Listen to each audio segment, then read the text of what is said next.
in its advisory opinion given by the Supreme Court on the 27th of September 2012, the Apex Court reiterated, and if I may quote, that the methodology pertaining to the disposal of natural resources is clearly an economic policy. It entails intricate economic choices, and the court lacks the necessary expertise to make them. As has been repeatedly said, it cannot and shall not be the endeavor of the court to evaluate the efficacy of auction vis-a-vis other methods of disposal of natural resources, unquote. When the Supreme Court can be so circumspect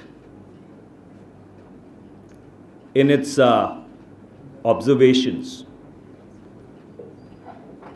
is it not essential that other constitutional bodies, especially the C&AG, should follow suit? That is why, if you look at the earlier Supreme Court judgment on the 2G matter, the court had refrained from commenting upon the hypothetical loss figures computed by the C&AG. The former Chief Justice of India,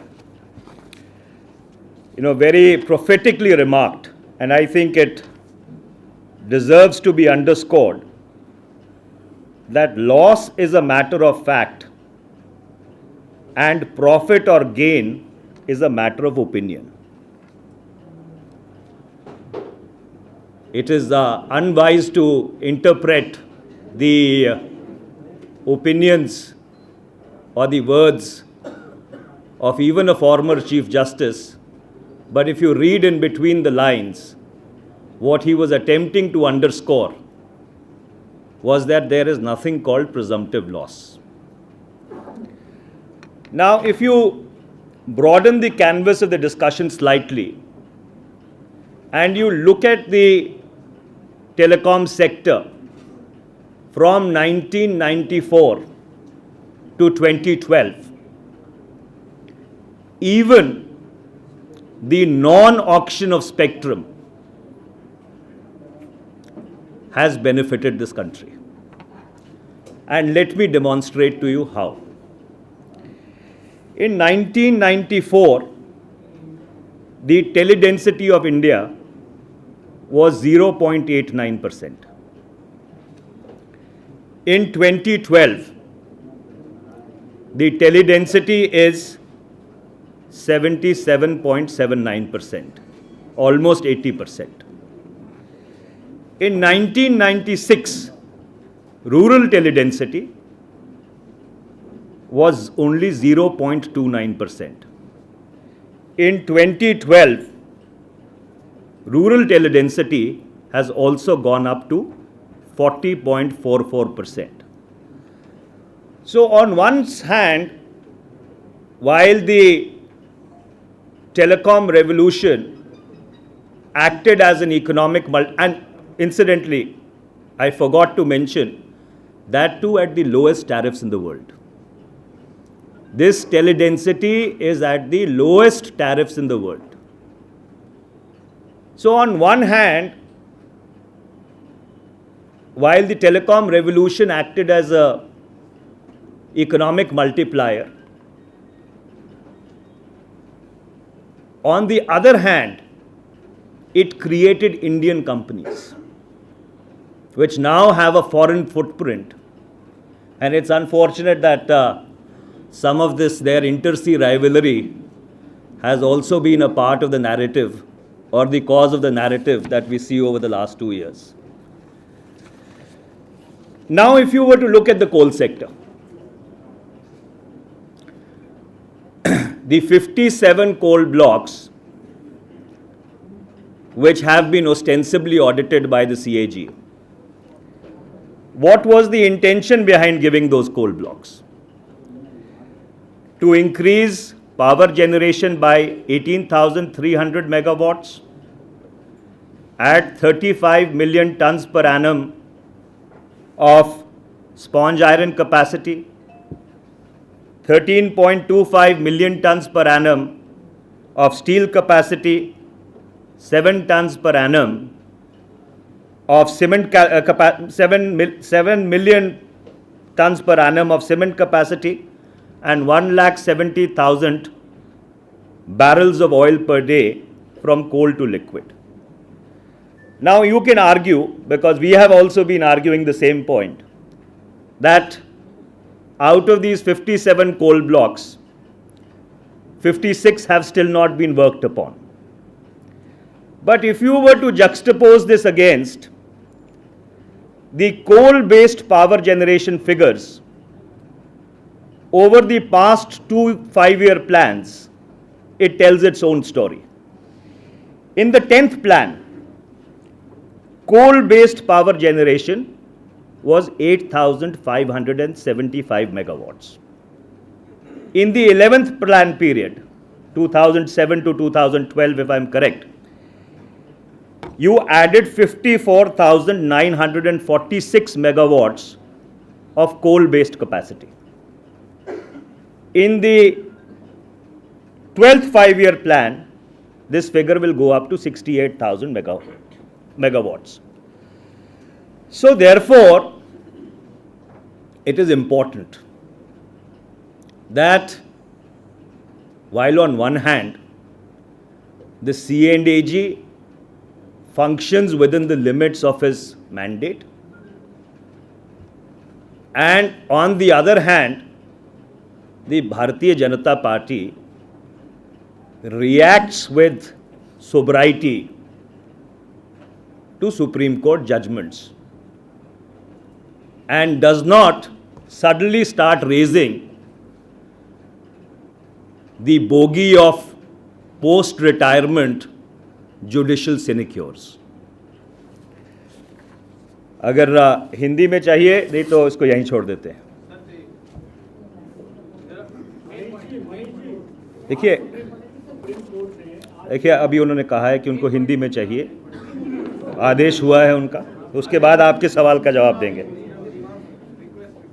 अरे महाराज, आपके request को हम आदेश ही मानते हैं.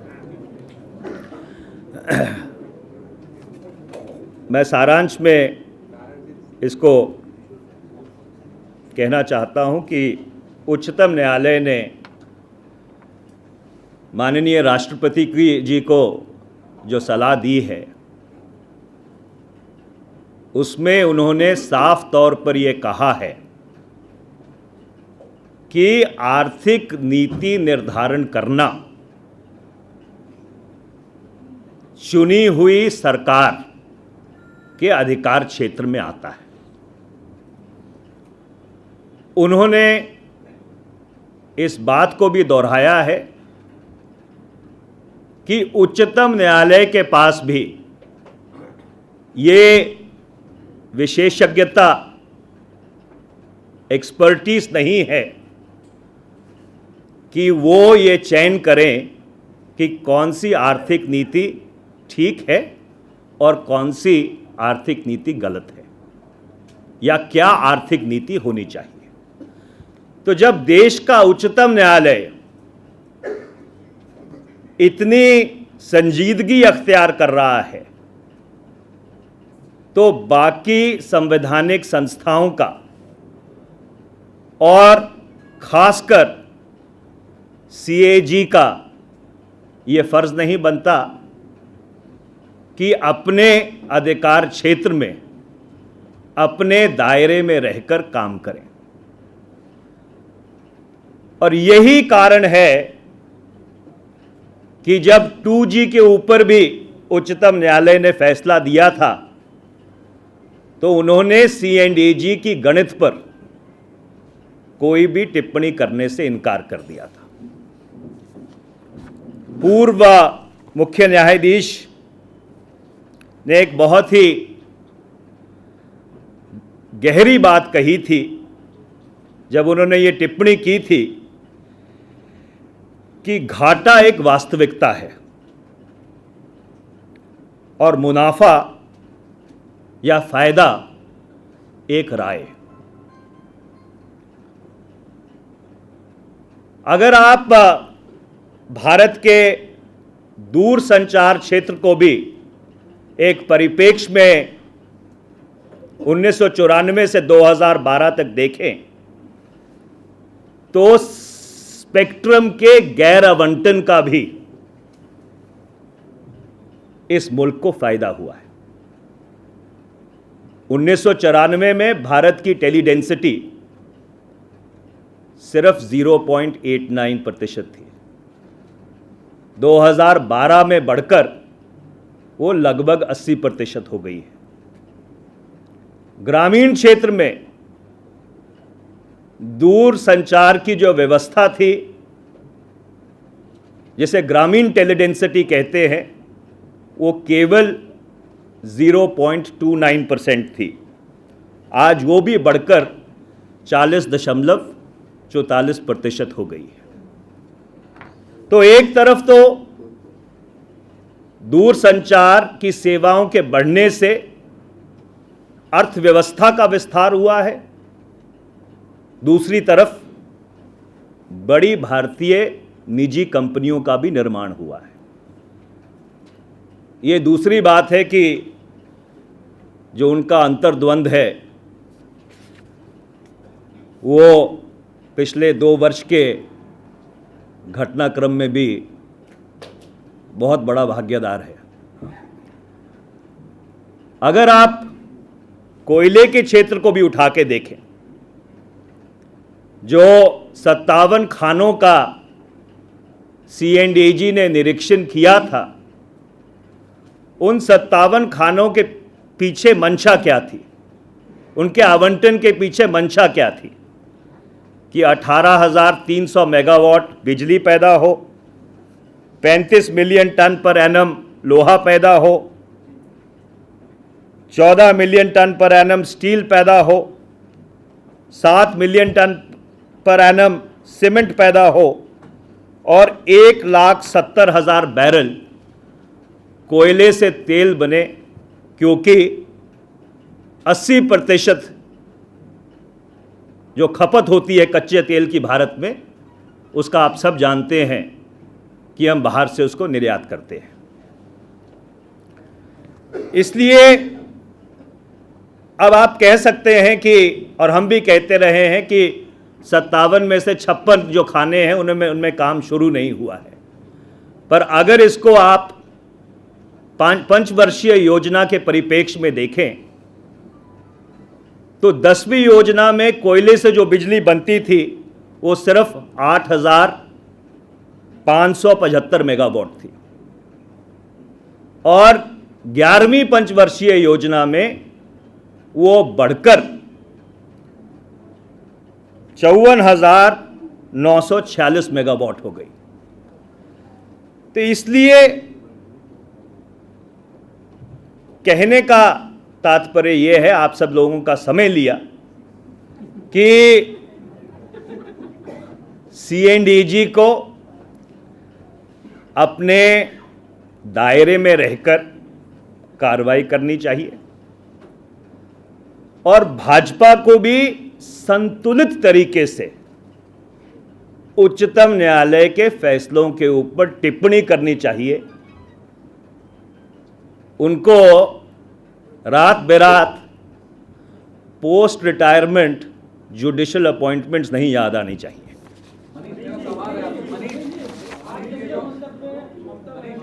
एक minute, वो पहले पूछे थे, जस्ट 1 सेकेंड। हाँ जी, आज उच्चतम न्यायालय का ही फैसला है और इसमें कहा है साफ करके कि CAG ड्रीम जी नहीं है, सरकार के लिए सिर्फ बैलेंस शीट नहीं बना सकता, प्रॉफिट लॉस अकाउंट नहीं चिपका सकता, अपने संवैधानिक अधिकारों के तहत सरकार के नीतिगत फैसलों पर टिप्पणी भी कर सकता है। तो क्या आप मानते हैं कि आज सुप्रीम कोर्ट का फैसला गलत है, बेतुका है? वो जो एक्सप्लेनेशन दी है आपने वो आपकी है, जो पहला कहा है वो सुप्रीम कोर्ट ने कहा है, पर ठीक है, वो आपकी एक्सप्लेनेशन को भी मानते हुए साथ साथ उच्चतम न्यायालय ने, पहली बात तो ये है कि अभी ये मालूम नहीं है कि अगर ये फैसले में लिखा गया है कि नहीं, और ऑबिटर डिक्टा जिसको अंग्रेजी में कहते हैं उसके ऊपर टिप्पणी करना उचित नहीं होता। पर अपना संयम तोड़ते हुए, क्योंकि आपने ये सवाल उठाया है, मैं ज़रूर आपसे ये कहना चाहूँगा कि उसी सुप्रीम कोर्ट ने, उसी उच्चतम न्यायालय ने ये टिप्पणी भी की है that if the C&AG has exceeded his brief then the parliament will look into it. One second, we are going. आपने कहा है, अपने लेख में आपने कहा है कि महालेखा नियंत्रक को कोई अधिकार प्राप्त नहीं है कि वो इस तरह के ऑडिट करे, और आपने लिखा कि 149 के तहत ये गलत है। तो क्या आप उनके इस पूरे ऑडिट को गैर कानूनी मानते हैं? देखिए, जिस लेख का आप जिक्र कर रहे हैं उस लेख में जो C&AG के कानूनी अख्तियार हैं उसके ऊपर मैंने प्रकाश डाला है या टिप्पणी की है, और मेरी समझ के अनुसार, क्योंकि मैंने ये लेख लिखा है, जिस तरह की एक्सरसाइज C&AG कर रहे हैं या उन्होंने की है, ना भारत का संविधान, ना C&AG का कानून, ना उसके तहत बने रूल्स और रेगुलेशंस उस बात की इजाज़त देते हैं। एक मिनट, मैं आ रहा हूँ, ममता भी आ रहा हूँ। हाँ, सुप्रीम कोर्ट ने ऑडिटर डिक्टा भी पास किया है, कोई PIL को डिसमिस करते हुए सुप्रीम कोर्ट ने ये कहा, किसी ने PIL फाइल किया था कि C&AG की पावर को लिमिट करना चाहिए, उन्होंने ये कहा है कि नहीं, वो एक मुनीम जी नहीं है और पॉलिसी डिसीजन में भी कमेंट कर सकती है, और अगर अपने एक्सीड को ब्रीफ करती है, पार्लियामेंट पॉलिटिकल एग्जीक्यूटिव नहीं है जो कि उसको कमेंट करती है। I humbly stand enlightened by the facts that you have shared with me, पर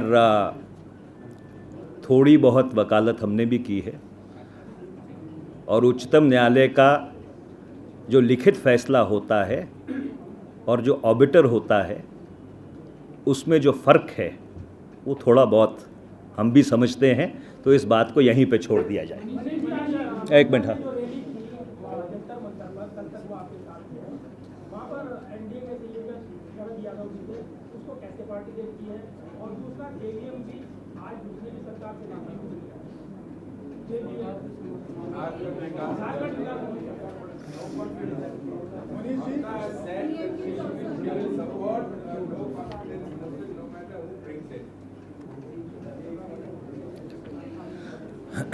you know, personally, if you ask me, I have great personal regard for the Chief Minister of West Bengal and for the political struggle which he has waged.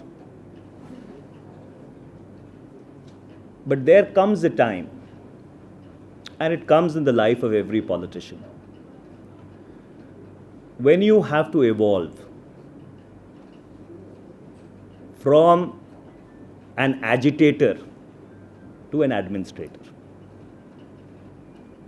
You have to evolve from being a street fighter to a statesperson. So therefore, this is something which is personal, which is a matter of introspection. And we would just like to leave this thought with her. मैं उसका हिंदी में भी जवाब दे देता हूँ। मेरी हिंदी थोड़ी सी कमज़ोर है, इसलिए तर्जुमा करने में कभी कभी गड़बड़ हो जाती है, इसलिए अंग्रेज़ी में जवाब देने का मैं गुस्ताखी कर लेता हूँ। देखिए, हम पश्चिम बंगाल के मुख्यमंत्री की व्यक्तिगत तौर पर बहुत इज्जत करते हैं। उन्होंने जो राजनीतिक लड़ाई लड़ी है, हम उसकी भी कदर करते हैं। पर हर राजनीतिक व्यक्ति के राजनीतिक जीवन में एक समय आता है जब उसको एक प्रदर्शनकारी से प्रशासक बनना पड़ता है, एक सड़क पे लड़ने वाले कार्यकर्ता से स्टेट्समैन बनना पड़ता है। पर ये फैसले बहुत निजी होते हैं, एक आत्मचिंतन का विषय है। हम सिर्फ ये बहुत एक छोटा सा सुझाव उनके समक्ष छोड़ना चाहते हैं। मनीष जी, जो कल आंध्रा हैदराबाद में जो हुआ है, कितने दिन इसको जीतते रहते तेलंगाना, कितने दिन आंध्रा के कांग्रेस सरकार से? Look, I understand the emotion and anxiety which is implicit in your question. But as I have earlier reiterated on many occasions, these are contentious issues. There are no easy solutions. There is a need to be patient. There is a need to stay engaged. The government has been in consultation across a wide spectrum of political and public opinion. But it is important that people on all sides must be extremely patient, they must continue to remain engaged, and they must continue to remain peaceful. पहले जो मुलायम सिंह बोले कि अगर parliament के अंदर FDI के खिलाफ कोई प्रस्ताव आता तो उसका समर्थन करेंगे, अब डीएमके ने भी बोल दिया है। क्या माना जाए, ये एक हुकूमत सरकार होते हुए इस तरह फैसले ले सकती है, इसके खुद सहयोगी उसके साथ खड़े नहीं? देखिए, पता नहीं ये अल्पमत और बहुमत की परिभाषा आप कहाँ से इस बहस में ले आए हैं या इस बातचीत में ले आए हैं। जहाँ तक सरकार का ताल्लुक है, सरकार पूरी तरह से बहुमत में है, पूरी तरह से सरकार का अख्तियार है कि वो फैसले ले सकती है। और अगर आपने एफडीआई पे सवाल पूछ ही लिया है तो मैं आपको बताना चाहता हूँ कि जो विकासशील मुल्क हैं, उन विकासशील मुल्कों में खुदरा व्यापार या जिसको आप प्रचून व्यापार कहते हैं हमारी पंजाबी की भाषा में, और जो ऑर्गेनाइज्ड रिटेल है, वो दोनों साथ साथ बढ़ सकती है। मैं आपको चीन का उदाहरण देना चाहता हूँ। चीन ने 1992 में खुदरे व्यापार में 100% विदेशी निवेश की इजाज़त दी थी। और चीन में क्या हुआ? चीन में 1996 से लेकर 2001 तक एक तरफ से 600 हाइपर मार्केट खुले, और उसके साथ साथ जो छोटी दुकानें हैं, किराना स्टोर जिसे कहते हैं, उनकी गिनती 19 लाख से बढ़कर 25 लाख हो गई। जो रोजगार है, वो रोजगार के अवसर ही नहीं पर रोजगार आपके 28 मिलियन से बढ़कर 54 मिलियन हो गया। तो इसलिए, और यही तजुर्बा बाकी विकासशील मुल्कों का भी रहा है, चाहे उसमें ब्राज़ील हो, चाहे रूस हो, चाहे इंडोनेशिया हो, चाहे उसमें चिली हो, मैं अनेकों देशों का नाम ले सकता हूं।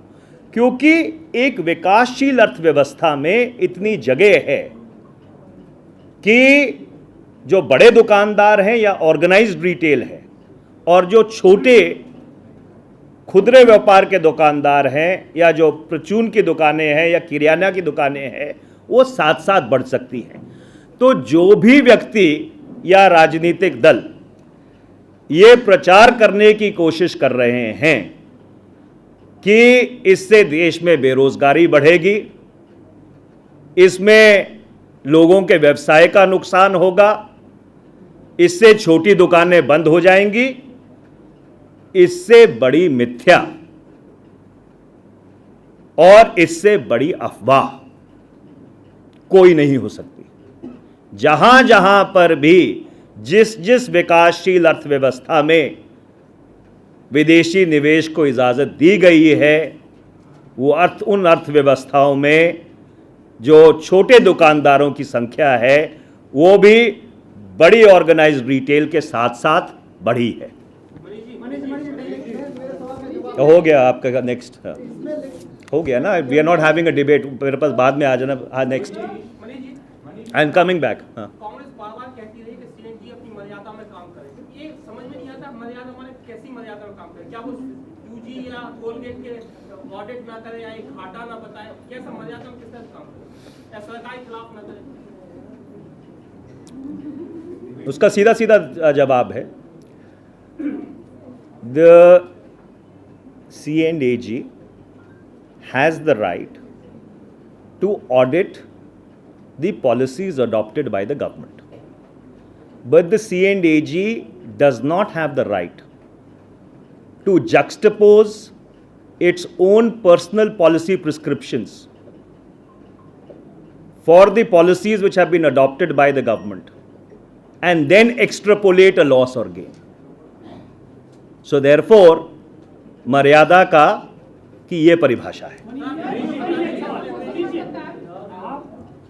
हिंदी में कोर्ट ने जो प्रेजेंटेशन रेफरेंस दिया है उसमें नीतिगत रूप से सरकार की जो निर्णय है उसको हरी झंडी देती है। सुप्रीम कोर्ट ये भी कह रहा है कि कैग को स्पेकुलेटिव लॉस नहीं करना चाहिए। तो फिर राजा कनिमोझी ये किस वजह से जेल गया और सुप्रीम कोर्ट किस कारण से मॉनिटरिंग कर रहा था? देखिए, कानून का पहला जो पाठ पढ़ाया जाता है वो ये है कि जो फैसले आ जाएं उनके ऊपर टिप्पणी की जाती है। हाइपोथेटिकली कि कोर्ट ये क्यों कर रहा था, कोर्ट को ऐसा करना चाहिए कि नहीं, इसके ऊपर टिप्पणी नहीं की जाती। ये तो सुप्रीम कोर्ट ने तो मॉनिटरिंग करी है, की है मॉनिटरिंग, और आप ही लोगों ने कहा था मॉनिटरिंग करे supreme court. You see, obviously, if there is a Supreme Court decision, अगर उच्चतम न्यायालय का कोई फैसला आया है जिसमें बहुत ही विस्तृत रूप से जो खनिज पदार्थ हैं उनका किस तरह से आवंटन किया जाए उसके ऊपर अगर उन्होंने सलाह दी है तो वो सलाह हिंदुस्तान की हर अदालत के ऊपर बाध्य है। और जहाँ पर भी कोई फौजदारी का मुकदमा चल रहा है या कानूनी मुकदमा चल रहा है, जो भी उस अदालत का जज है ये सारे उच्चतम न्यायालय के फैसलों को अपने संज्ञान में लेकर ज़रूर अपनी संजीदगी का इस्तेमाल करते हुए कार्रवाई करेगा। Narendra Modi has attacked Congress and he's saying that Congress chairperson has gone on foreign visits to visit her mother and that too on government money.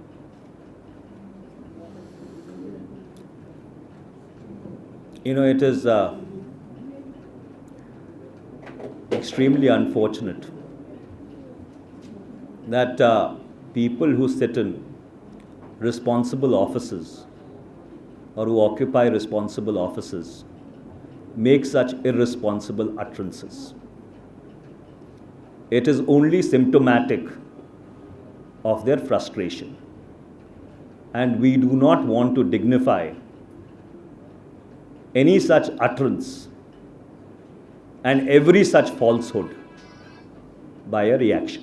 उन्होंने बोला 1880 करोड़ का 3 साल में खर्चा आया है उनके विदेशी यात्राओं पर। देखिए, जिम्मेदार पद पर जो व्यक्ति बैठे हैं उन अगर वो गैर जिम्मेदाराना बयान देते हैं तो ये बौखलाहट और कुंठा की निशानी है। और हर ऐसे गैर जिम्मेदाराना बयान और हर ऐसे झूठ के ऊपर प्रतिक्रिया देकर हम उसको सुशोभित नहीं करना चाहते। गुजरात के मुख्यमंत्री, अगर आपको याद होगा कि शायद 15-20 दिन पहले भी हमने इस बात का जिक्र किया था, कांग्रेस के सांसदों का एक प्रतिनिधिमंडल सीबीसी से मिलके आया था। उन्होंने सीबीसी को एक रिप्रेजेंटेशन दिया था। उस रिप्रेजेंटेशन में साफ तौर पर यह लिखा है कि पिछले 11 साल के कार्यकाल में, अगर मेरी याददाश्त ठीक से काम कर रही है, क्योंकि कागज मेरे पास नहीं है, 17 घोटाले हुए हैं, जिसमें 1 लाख करोड़ रुपए का राजस्व का नुकसान हुआ है। अगर गुजरात के मुख्यमंत्री में सच्चाई को उजागर करने की क्षमता है, तो उन्हें स्वयंभू